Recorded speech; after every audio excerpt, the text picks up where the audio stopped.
Hey guys, Becky here, FiveTwoBaker. Welcome back.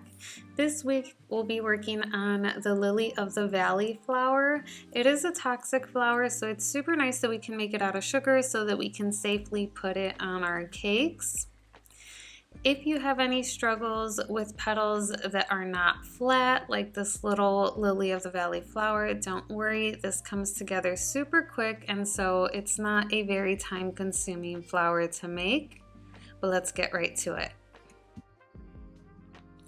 To get started, we want to work on all of our little centers first. So using something like maybe a 26 gauge floral wire, go ahead and cut it to about 3-inch lengths and then dip one end into some edible glue, wipe off the excess, and using the smallest amount of sugar paste, about the size of a grain of rice. Put it right onto that glued end and make sure it adheres well. Then with some offset tweezers or just using your fingers, pinch out some edges so you have a little bit more shape to it. This isn't totally necessary. You probably won't even see it. I just like the little details. Once you have this all set and you're happy with it, make as many as you need for all of the flowers. Each flower will have one center, and set them off to dry. If you look, mine is about a ½ centimeter in height.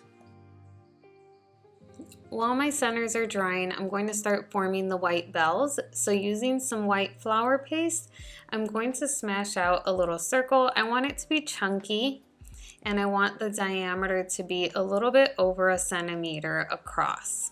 Then using my small embroidery scissors, I'm going to cut out 6 little edges. My edges are going to look like they're triangles pointing out, so this is going to be a little bit in the shape of a star. Once I have all my little triangular edges, using my fingers, I'm just going to smash them flat, and I'm going to leave the center still chunky. I want that extra flour paste there for later. Once I have all of my little petal edges smashed down, I'm going to use a rolling ball tool to give them a bit more shape. I want them to pop up a little bit and just be more thinned out than they are.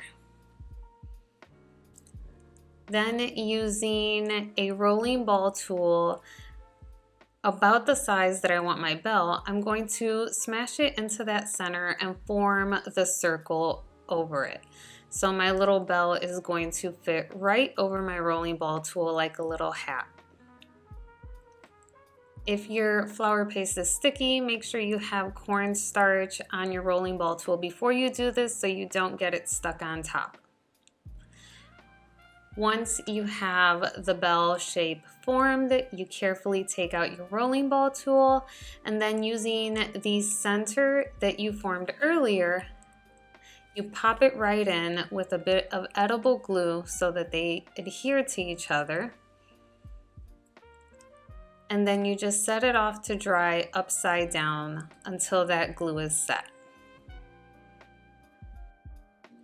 You continue with this process until you have all of the bells that you are happy with. And then if your wire was not green, go ahead and wrap it in some floral tape before moving on to this step. Here, what I'm doing is wrapping it to a stronger center wire. About a 20 gauge would do well. And all you do is adhere one after the other, just like if you're adding leaves to a stem. Using your floral tape angled at a 45-degree, adding another flower every few twirls.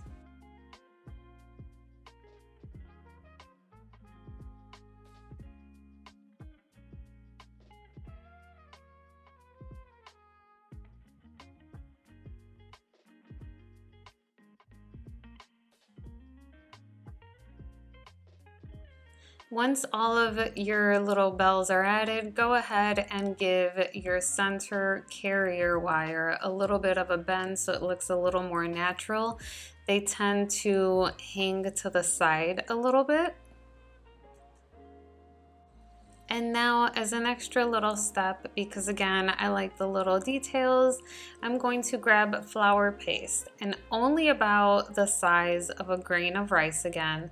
I'm going to shape it into a tiny little leaf and add it at the base where the stem of each bell meets the carrier wire. I'm going to wrap it around there.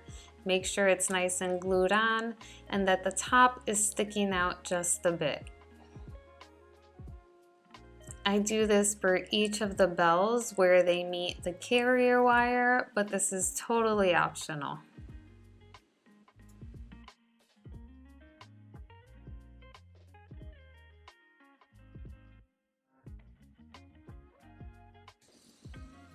Now the last step is to add a little bit of color dust to those tiny little green leaves that I added to the carrier and the base. I'm going to paint them green because mine were just white. If you use green paste, this is not necessary. And then I'll also, at the base of the bell where the stem is coming out of, I'll add a little bit of green there as well, just to blend it in a bit more and make it look a little more natural. I might add a little bit of green and brown to some of the edges just to give it a bit of shadowing and again make it look more natural. But again, this is a white flower, so not a lot of color dust is needed.